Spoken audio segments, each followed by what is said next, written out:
Hello, I wanted to make a bit of a different video today. This one's about how to make a YouTube thumbnail using Paint.net. Paint.net is a very underrated software, but I use it to make all of my thumbnails and I like it a lot. I'm going to start by making a canvas. It'll be 1280 by 720. You can use 1920 by 1080. I just use 1280 by 720, that's what I'm comfortable with. And I'm gonna go on a website called Pixabay, which has free images, and I'm gonna search for a background of some sort. Let's just search a plain background. You know, let's do the typical YouTuber thumbnail with the grass. you know what I'm talking about. Okay, drag in that bitch, add a layer. Oh no, never mind. You want to copy and paste it instead, so Control C it, and then you get these options. Choose keep canvas size, and it'll keep your canvas the same. Place your background wherever you want it. There we go, it looks great. So let's add a subject, and I think the best subject to use is Mr. Beast. Look at this beautiful picture of Mr. Beast. Yeah, let's add him in. Okay, again, create a new layer here. You can also use Control-Shift-N, Control-V, and then keep canvas size, and look, we have Mr. Beast in here. But oh no, how do we give the background separation from the person? How do we separate Mr. Beast? Well, fear not. Basically, the way you use Paint.net is you install a bunch of plugins. You just search for them online. There's this one called TR's Alpha Cutter. You can download it. It's very easy. Just search up for it. I'm not going to show you how. You can do it. You're a big boy or a big girl. TR's Alpha Cutter.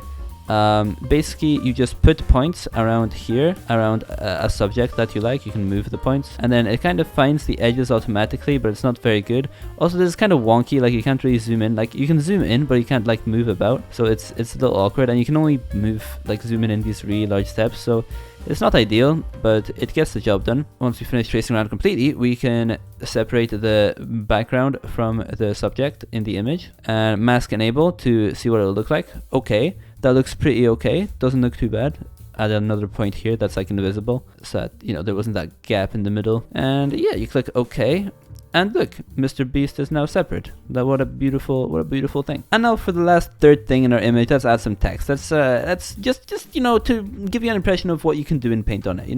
Let's spend $1 billion. That's an Arial by default. You can change the size of it.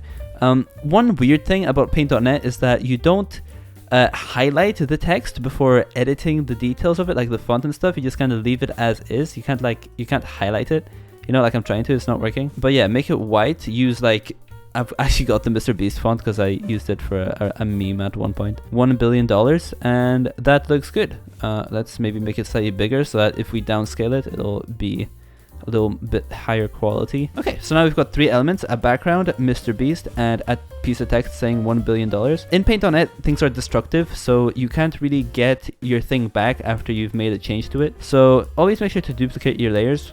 That's one thing you have to do. But the benefit is that Paint.net always runs really quickly, and this doesn't really make that much of a difference, So I'm going to actually make this text a little bit smaller, and the first thing we're going to do is add an outline and drop shadow to it. So we're going to go to this plugin called Outline Object. You can download a whole bundle with all of these. I think all of these, I know it looks like I have a lot of plugins installed, but most of these just came in one bundle.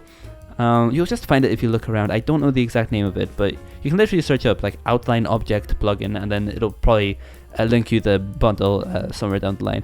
Anyway, we click that, and look, oh, we have a thing to change the color of the outline. We can change the width. And look, it's just like typical YouTuber thumbnails from like 2016. Whoop! Look at that, nice and bold. We can click OK on that now. That's pretty good. And we can use it again and use it as a drop shadow, which is quite interesting. So what we have here is softness, and that creates more of a shadow effect. We can have it all the way around, or we can have it angled. So we can have it going a little bit down, like down and to the left.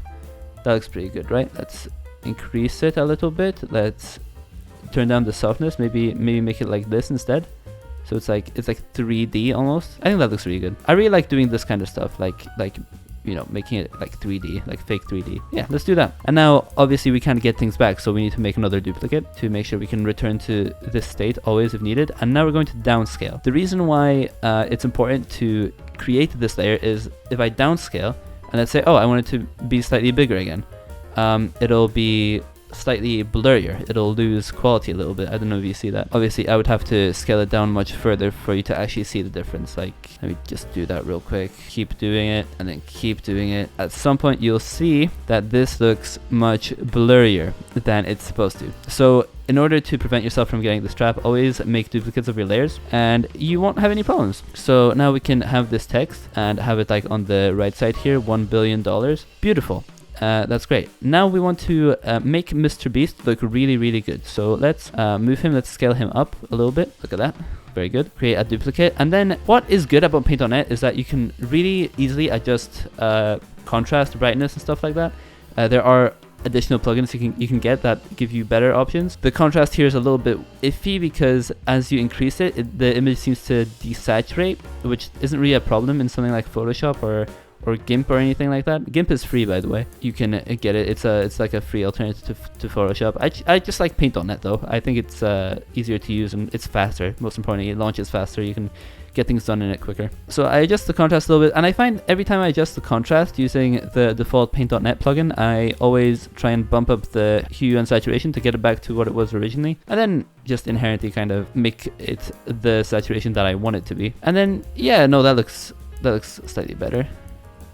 Yeah, look at that. A bit more contrast to it, gives it a bit more pop. I like to scroll all the way out and then see my thumbnail up small to see if like these like color changes I'm making are making a big difference. And as you can see, it obviously makes a huge difference, that contrast and saturation thing. So always try and adjust your colors a little bit. Now I'm going to treat our background a little bit. Let's maybe increase the exposure on it, you know, to make it a bit brighter. I'm gonna actually scroll out before I do that, like that, make it a bit brighter.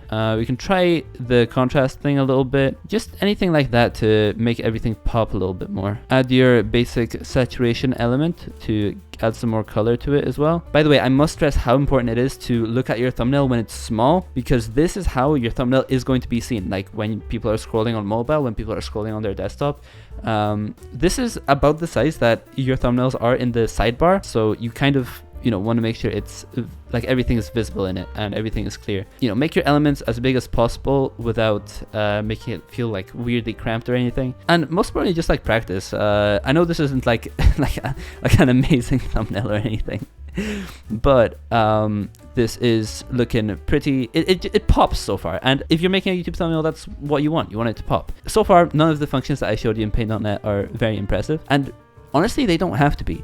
You don't need anything more than this most of the time. If you're one of those people who likes to do skin smoothing of some sort, you don't. I'm sure there's a plugin for it, but a really simple alternative is to use noise reduction. And if you use that, that does provide kind of a skin smoothing effect if you want it. Just one like little trick that I found, just using this kind of helps a little bit. Obviously, that's really, really smooth now. I don't know if you see that. Yeah, that's kind of what, I don't know, what did I do to my boy? But yeah, if you do skin smooth, if you like doing skin smoothing, you know, you can use the noise reduction, and also kind of removes any details from his face, which actually kind of looks better up small on a thumbnail if there's less details. As you can see, like the hair is a little bit, you know, more uniform in color and kind of pops a little bit more. So that's one thing that you can do. Let me add a bit of that contrast back because I think it looks a bit flat now. Don't get into a trap of like over processing or anything, but I think that looks okay. Let's add some effects. Particles. I'm just gonna steal these off of DuckDuckGo search. Yes, I use DuckDuckGo. Yes, does it probably not matter for my privacy? Yes, but whatever. I just don't judge me, okay? Goddamn. Stop shouting. Jesus.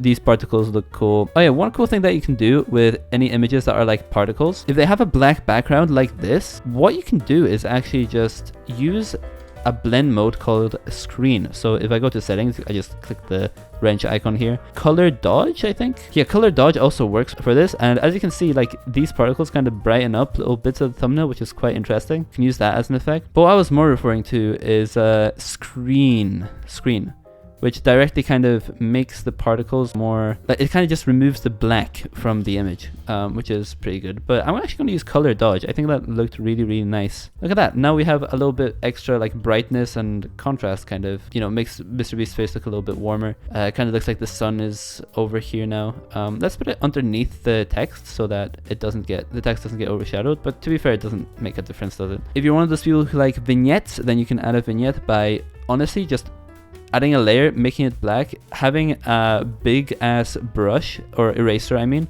like on 1000 size or something, turn the hardness down, and just kind of paint like this. And then, you know, that's a basic vignette, and then you can adjust it by, going to the wrench icon, and then adjusting the opacity, and there's your vignette. You can change that if you like. What could actually be cool is putting the vignette just above the background so that Mr. Beast and the text kind of sticks out, but there's a little bit more contrast in between them. See that? That's actually pretty nice. If you're concerned about things like Liquify, which Photoshop has, there is a Liquify plugin in Paint.net that you can download somewhere. Oh, it's under Tools and Liquify. Yeah, you can literally use the Liquify tool. You can like move, like do this weird Liquify stuff. You can change the pressure, density. It's look, what did I do to my boy? I didn't do anything to my boy because that's not the correct layer that I was affecting, but you see the point. And as a final thing, you might want to treat up the image as a whole, in which case just save it. First save it as a .pdn, which is a Paint.net project file, so you can still have access to all of this. Then do Ctrl-Shift-S. Save as a PNG, so it's lossless. Auto detect, that's fine. And then click flatten. And then this is your PNG image that you can now affect. What people like to do is adjust the contrast on the overall image, for example. You can do that here. Again, I like to create duplicates, so I make sure that I'm not making any negative changes. But yeah, you can adjust the exposure overall for really subtle adjustments here. I don't think there's a need for any extra contrast. And then maybe saturation. No, I don't think there's any need for any extra saturation here. It was just a little bit of an exposure adjustment, just very, very subtle. And honestly, it doesn't even benefit the image. Let me just remove that. What you can also do is, you know, change the sizing, you know, so zoom it in a little bit more. So if I go back here, make a duplicate, zoom it in a little bit, maybe rotate it. That'll kind of fill up the image a little bit more, make it even more visible on small displays. Yeah, look at that. $1 billion. Let's add a few touch-ups to this. Let's add a little green. Let's add, yeah, like this. Yeah, $1 billion. Yeah, so that's our really trash thumbnail, but I hope this proves the point that you can use free software to make decent looking thumbnails. Like this doesn't look amazing, but it's passable. You know, it definitely sticks out. It's got a lot of nice colors and stuff. I like to save as JPEG because that's just what preserves the most storage space. JPEG on 100% quality at 444 chroma subsampling. I don't even know what that means, but you know, just that. And yeah, and that's gonna be the thumbnail for this video. I hope some of this was useful to any of you. I hope some of you have faith that you don't need Photoshop or whatever if you're just starting out on YouTube at least. There is really cool stuff that you can do in Paint.net, and I don't see a lot of people talking about this, so I just want to share it with you guys and anybody who's like an aspiring content creator. Anyway, that's all I have to say. Goodbye.